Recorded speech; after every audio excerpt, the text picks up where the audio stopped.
महानुभावों, आचार्य भगवंत कहते हैं कि हे भव्य श्रावक, क्यों इठलाता है अपने कर्तव्यों को करने पर? ये तो तेरे कर्तव्य हैं, ये कोई एहसान नहीं है। क्योंकि आचार्यों ने कहा है, दरवाजे पर कोई कटोरा लेकर के आए तो उस पर दया करना, लेकिन दरवाजे पर कभी तपोधन आए तो उनको दया मत करना, उनको बेचारे मत कहना। ये मेरा कर्तव्य है कि जिन्होंने मुझे इस योग्य समझ करके मेरे दरवाजे पर आकर प्रतिग्रहण करने का एक अवसर प्रदान किया है। अपनी मृदु शैली में, अपने शुद्धि पूर्वक शक्ति के अनुसार जितना दान हो उतना दान करें।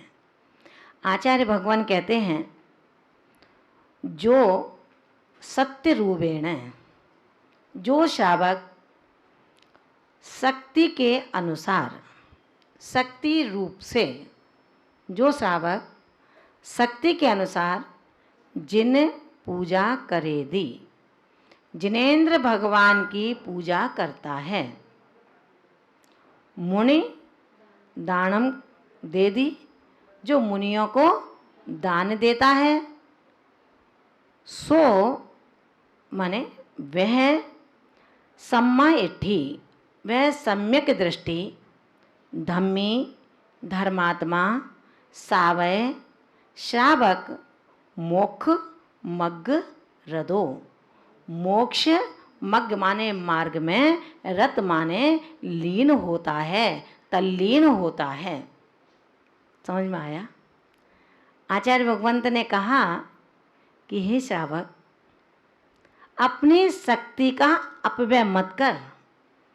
अगर एक दिन में ही सब कुछ दे देगा तो ग्रहण करने वाला मुनि तो जितना लेना है उतना ही लेगा, क्योंकि अपने अपने साता और असाता के उदय से एक रत्नत्रयधारी मोक्ष मार्गी, साता का उदय होता है तो कम और असाता का उदय होता है तो ज़्यादा द्रव्य को ग्रहण करके अपने धर्म ध्यान में रत रहता है। जब तू इतना सारा भोजन बनाएगा तो एक दिन बनाएगा, 2 दिन बनाएगा, 3 दिन बनाएगा, और चौथे दिन क्या अपने आगत या अतिथि को भूखा रखेगा? आचार्य कुंद कुंद भगवंत कहते हैं कि शक्ति के अनुसार जिनेंद्र प्रभु की पूजा करो, शक्ति के अनुसार रत्नत्रयधारी आत्माओं को आहार का दान करो। ऐसा श्रावक जो विवेकवान है, पूर्ण विचारों के साथ में पूजा और दान करने में दत्त चित्त रहता है, वो श्रावक मोक्ष मार्ग में रत रहता है। अब कैसा दान करना है, कैसी पूजा करनी है? एक पूजा है, परिणाम में समत्व तो है, लेकिन आपकी थाली के आगे यदि दूसरा कोई खड़ा हो गया तो शायद समता का बांध टूट जाएगा। यदि पड़ोसी जोरों से पूजा करने लगा तो शायद जो कसाएं दबी हुई हैं उनका पुनः उदयागत स्थिति आने में देर नहीं लगेगी। आचार्य भगवंत कहते हैं, क्या भूल गए तुम?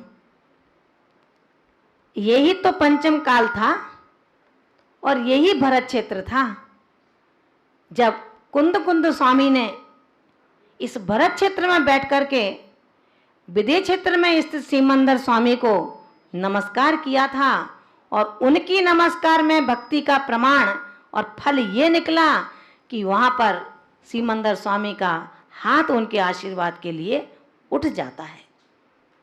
रे मानव, क्यों भूलता है इस पुराणों की कथनी को? इन पुराणों को यदि हम प्राणों में समा लेंगे तो शायद हमें कभी भ्रमित नहीं होना होगा, जब आर्य क्षेत्र से विदेश क्षेत्र में नमस्कार जा सकता है, तो क्या भगवान आदिनाथ के मंदिर में बैठ कर के हमारी पूजा, उनकी यशोगाथा नहीं गा सकती? भगवान पार्श्वनाथ के सामने बैठ कर के हमारी भक्ति पूर्णता को प्राप्त नहीं हो सकती? ये विचारणीय चर्चा है। आचार्य कुंद कुंद भगवंत कहते हैं, शक्ति के अनुसार स्वाध्याय करो। अगर जैन सैद्धांतिक ग्रंथों का स्वाध्याय किसी सभा में चल रहा हो, उन्होंने स्पष्ट कहा है, ऐसे सैद्धांतिक ग्रंथों के स्वाध्याय के अंतर्गत यदि कहीं कसायों का आवेश आ जाता है, विषय से विषयांतर चर्चाएं होने लगती हैं, उन ग्रंथों को तुरंत बंद कर देना चाहिए, ताकि हमारा क्षयोपशम वैसे ही नहीं है, और जो है वो क्षयोपशम भी जड़मति में परिवर्तित हो सकता है। आचार्य भगवंत ने जब दान और पूजा की बात कही है, तो हम सब ये ध्यान रखें कि बेशक कम हो, लेकिन शुद्ध हो। शुद्ध का तात्पर्य मर्यादित, और मर्यादित का तात्पर्य हमारी विवेक विधा जब होगी तभी हम मर्यादा पर ध्यान दे सकेंगे। घी कम है तो कम खिलाओ, लेकिन शुद्ध घी खिलाओ। डेयरी का घी शायद श्रावक के योग्य भी नहीं है, तो वो महाव्रतियों के योग्य और देशव्रतियों के योग्य कैसे हो सकता है? शुद्ध वस्त्रों को पहन करके हम आए और किसी धागे पर पैर पड़ गया, किसी ने देखा नहीं है, केवल खुद को एहसास है, लेकिन फिर भी यदि हम उस शुद्धि का ध्यान नहीं रखेंगे तो इतना पुरुषार्थ करने के बावजूद भी हम भोग भूमि की बजाय कुभोग भूमि में जाकर के जन्म लेंगे। मान भावों, आचार्य भगवंत ने श्रावक के नीति रीति को बताते हुए अगली कारिका में कहा कि एक श्रावक जब शक्ति के अनुसार पूजा करता है, पूजा करने का शक्ति के अनुसार का तात्पर्य आप समझ रहे होंगे। बाजार में जाकर के हम कहते हैं कि भैया मंदिर के चावल दे दो, मंदिर के लिए बादाम दे दो।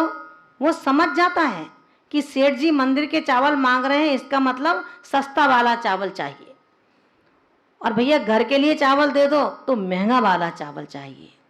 आचार्य कुंद कुंद भगवंत कहते हैं, मायाचारी करने का तो स्वभाव तुम्हारा है ही, लेकिन धर्म में भी मायाचारी करोगे तो गुड़ पर चाशनी चढ़ाने का काम करोगे।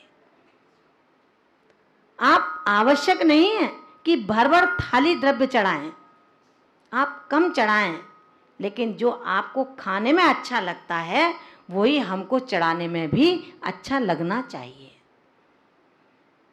आचार्य भगवान शक्ति के अनुसार तप, दान और पूजा की करने वाले श्रावक को किस फल की प्राप्ति होती है, कहाँ जाता है वो श्रावक, और किसके द्वारा वंदनीय और पूजनीय होता है, आचार्य भगवान अगली कारिका में इसका विश्लेषण करते हैं।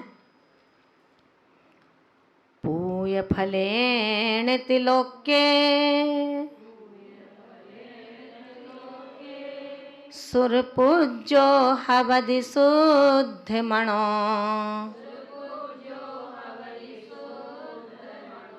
दान फलेन तिलोए सार सुहम भुंज देणीयदम पूय फलेन तिलोक्ये सुरपूज्यो हवदि शुद्धमणो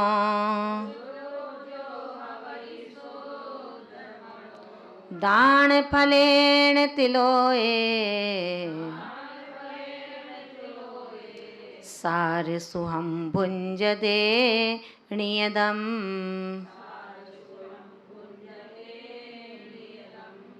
आचार्य भगवान कहते हैं, चाहे कार्य अच्छा करो और चाहे बुरा, उसका फल तो मिलता ही मिलता है।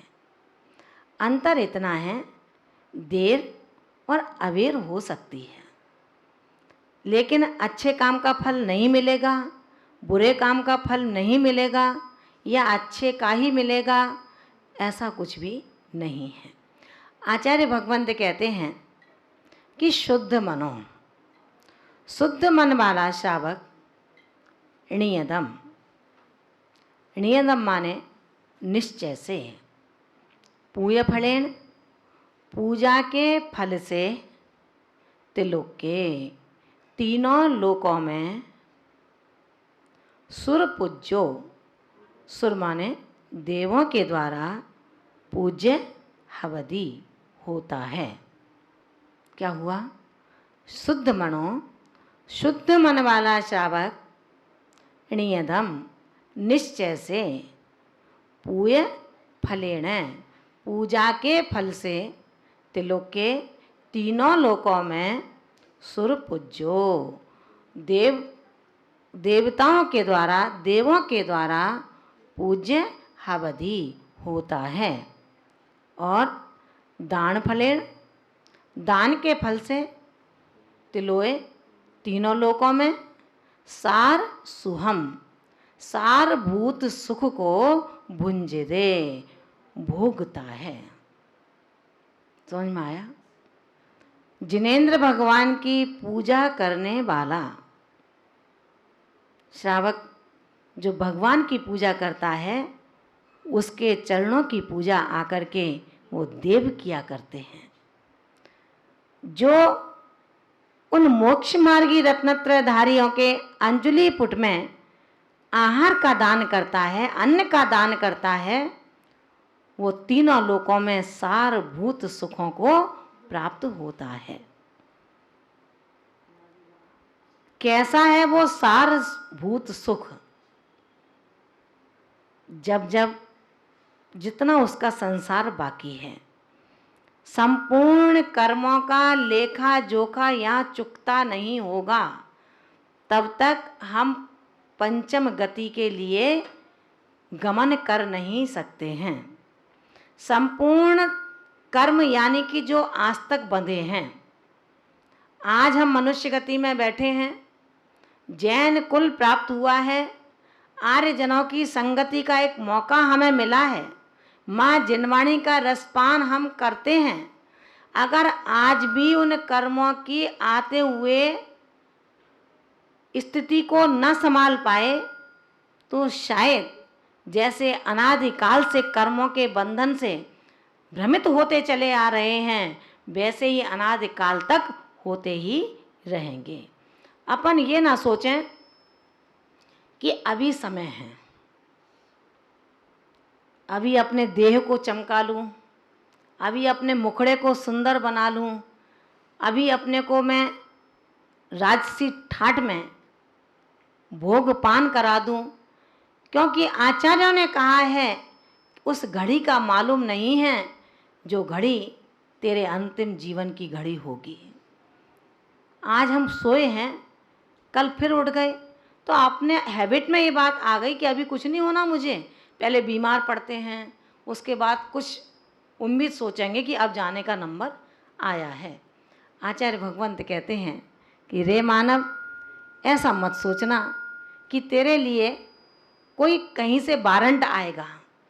ऐसा भी हो सकता है कि आए और तुझे अरेस्ट करके अपने साथ ले जाए। ऐसे भी सुनने में आता है कि श्रावक मंदिर में गए, पूजा की, धोख देने बैठे और उठ नहीं पाए। अपने आप को कब संभालोगे? कब लोगे प्रभु का नाम? कब दोगे धन्यवाद उस परमात्मा को कि तूने मेरी सुकृत करने के लिए मुझे प्रखर मेघा प्रदान की। ऐसी ही मेघा भव भव में मिलती रहे, ऐसी ही श्रद्धा जन्म जन्मांतरों में मिलती रहे। आचार्य भगवान श्रावकों के लिए उपदेशित करते हैं कि रे श्रावक, तूने अपना क्या हाल बना रखा है। तेरा आत्मा जो अनंत शक्ति वाला है, उसके ऊपर तूने इतना कचरा डाल दिया है कि वो उस कचरे को हटाने के लिए उसके पास सामर्थ्य नहीं है। ऐसा कचरा जो दीनहीन हालत में रहता है, तुझे नहीं पता। और यही कारण है जब तेरे नगर में कोई अतिथि पधारते हैं तो तू उनमें भेद कर देता है, तू उनको बंटवारा कर देता है कि ये अतिथि मेरे नहीं हैं,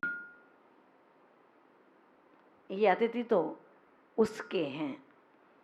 आचार्य भगवंत कहते हैं, कैसा बेचारा है तू, मोक्ष मार्गियों में भेद करना। क्या तुझे नहीं पता, जो मोक्ष मार्गियों को बांट देते हैं, जो मंदिर चैत्य और चैत्यालय को बांट देते हैं, वो खुद बट जाया करता है। जो घर में, एक घर में दो भाई रहते हैं, दो भाइयों की पत्नियों में झगड़ा होता है, जो एक घर था उसमें दीवार खड़ी कर देता है, एक घर के अब दो घर बन जाते हैं।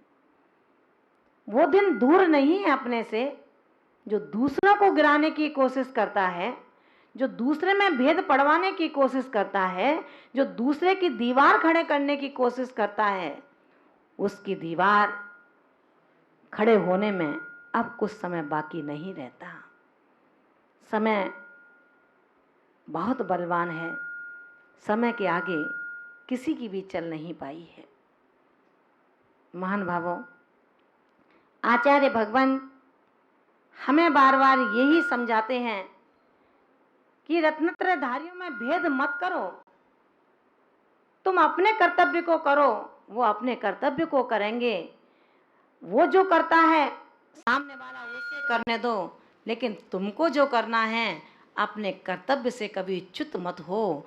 किसी के कहने में आकर के धर्म का अवर्ण्यवाद मत करो, किसी के कहने में आकर के भगवान महावीर की वाणी को नाहक बदनाम मत करो, क्योंकि यदि हम भगवान महावीर का झंडा ऊंचा नहीं कर सकते हैं तो उस झंडे को नीचे करने का भी अधिकार हमारे पास में नहीं है।